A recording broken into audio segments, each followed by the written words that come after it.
share any memorable feedback? Yeah. See, the response has been quite interesting, quite good. There have been a couple of cases which have come to me after this award show, which have really driven me crazy. For example, we were just talking about some time back, and we just before I entered the show. KTG is right here. It is this.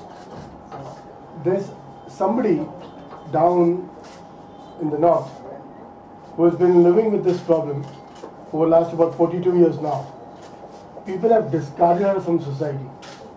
I tell you, this is something ridiculous. Had it been a male example, for example, why should we not respect or accept these problems? If something goes wrong with a male member, it's just taken for granted. And the moment it goes wrong something with a female, people are ready to just sit on heads. There are families who talk to you. They try to tell you, why are you living with such a woman? Why can't you just discard her? It's so sad. We have to believe in ourselves, what we are looking at, and take it forward in the right zone. Not that if we listen to the world out there, what the people talk about you. You have got your own thought process. Let's talk to you. Let that individual talk to himself and take the right decision at the right time. My question is for Dr. Anil Murarka. What challenges did you face while putting up the show together? Fantastic. It's something really which drives us crazy, Trust me, as a common man, the very first question which I come across is, who am I to award these unsung heroes of life? Now, there are moments where I have to go personally, talk to the families, make them understand it's nothing to do commercial. The first thing what people think is, it's like a money-making business. It is really not. There is something within my heart where I'm trying to take things forward in the right zone, what I probably have been inherited by my family ancestors. Challenges are for every show, but for a common man like me, it's probably a bigger challenge. But yes, God has been kind enough, we have been doing it, and we will keep continue doing it. Thank you. Ravina, I would like to ask you, like how your film it's a very sensitive issue. So if based on that you could give one advice to the girls and one advice to the boys, what would that be? When this trailer released, we didn't think that we would get this overwhelming response that we actually have been getting, and continuously so. A lot of people on social media have actually sent me links back where they are reacting to the trailer, where they are playing the trailer, and then there are, for example, a panel of 4 or 5 boys, or 3 boys and 2 girls, all of them sitting and watching the trailer and actually reacting to the trailer while it's being screened. And in that, you can see the reactions change as each scene or each statistic is given. And you can actually, there was these 2 or 3 boys who sent me they didn't send it to me, I got it on social media, where they are actually, 2 of them have tears in their eyes, and another one is saying, man, I'm getting goose flesh.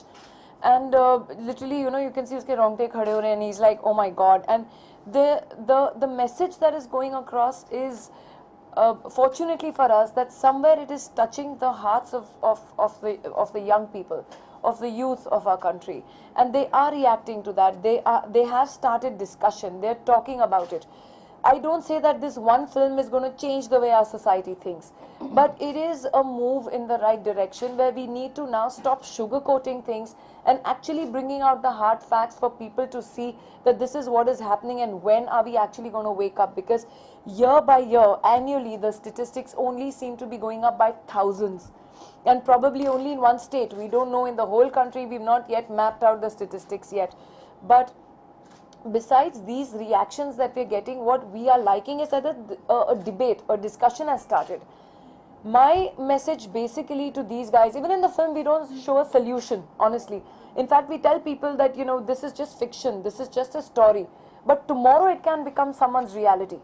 And nobody under any circumstances should be pushed to such a level that they take law into their own hands. But this film does show the frustration of the common man and what they go through knocking doors looking for justice.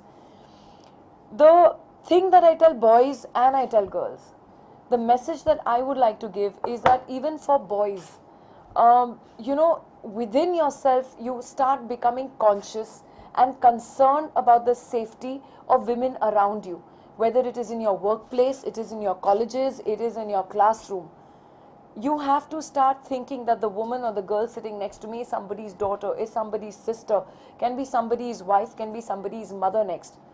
So make it your moral responsibility also that when the girls, if they're going back late in a cab, home, after work, or all you guys have worked till late, and then make sure that you're on the phone with them, make sure you've got some safety apps, make sure that you keep, take the taxi driver's license or the cab,